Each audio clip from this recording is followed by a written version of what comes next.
গেল বছরের August September মাসে দেশের দক্ষিণ পূর্বাঞ্চলে স্মরণকালের ভয়াবহ বন্যায় ক্ষতিগ্রস্ত হয় ফেনী, নোয়াখালী, কুমিল্লা ও চট্টগ্রাম জেলার প্রায় ৬০ লাখ মানুষ।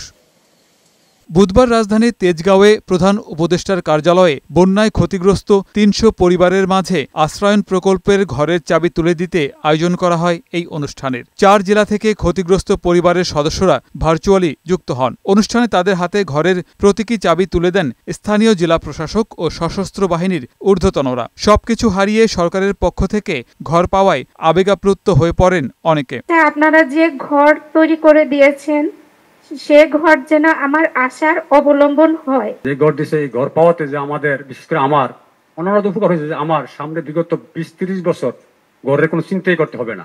আশ্রয়ণ প্রকল্পের আওতায় ফেনী, নোয়াখালী, কুমিল্লা ও চট্টগ্রামের ২২ উপজেলায় ৩০০ ঘর নির্মাণ করে সেনাবাহিনীর ২৪ ও ৩৩ ডিভিশন। দেশের সংকটময় পরিস্থিতিতে সেনাবাহিনীর ওপর আস্থা রাখায় প্রধান উপদেষ্টার প্রতি কৃতজ্ঞতা প্রকাশ করেন সেনাপ্রধান জেনারেল ওয়াকারুজ্জামান। আমাদের আস্থায় আমাদের যে কাজটা করার সুযোগ দিয়েছে এবং ভবিষ্যতে যদি এরকম দায়িত্ব দেন আমরা অত্যন্ত নিষ্ঠার সাথে পালন করবো ইনশাআল্লাহ। প্রধান উপদেষ্টা অধ্যাপক ডক্টর মোহাম্মদ ইউনূস বলেন, দায়িত্ব নেয়ার পর অস্বাভাবিক এই বন্যায় ক্ষতিগ্রস্তদের পাশে দাঁড়ানো নৈতিক ও মানবিক দায়িত্ব ছিল অন্তর্বর্তী সরকারের। যেহেতু এখন মাথা গোঁজার মতো একটা ব্যবস্থা হয়েছে, এখন একই সাথে আপনাদের সন্তানদের উন্নত ভবিষ্যৎ গড়ে তোলার দিকেও নজর দিতে হবে। তাদেরকে ভালো মতো পড়াশোনা করাবেন যাতে ভবিষ্যতে তারা ভালো মানুষ, ভালো নাগরিক এবং ভালো উদ্যোক্তা হতে পারে।